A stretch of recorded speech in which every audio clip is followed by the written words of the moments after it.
દેશના અર્થતંત્રની કરોડરજ્જુ સમાન આપણું ગુજરાત રાજ્ય હાઈવે ઓથોરિટીને પણ વર્ષે અબજો રૂપિયા રળી આપે છે। દેશના સૌથી વધુ આવક રળનાર ટોલ પ્લાઝામાં ગુજરાતનો ભરથાણા ટોલ પ્લાઝા અવ્વલ ક્રમે છે। નેશનલ હાઈવે 48 પર સ્થિત વડોદરા અને ભરૂચ વચ્ચે આવેલા Bharthana toll plaza Karjan toll plaza તરીકે પ્રખ્યાત છે।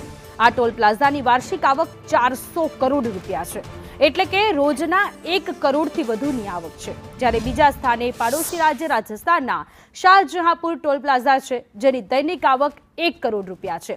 છેલ્લા 5 વર્ષ એટલે કે 2019 થી 2024 દરમિયાન ગુજરાતના ભરથાણા ટોલ પ્લાઝાએ 2044 કરોડની આવક રળી છે।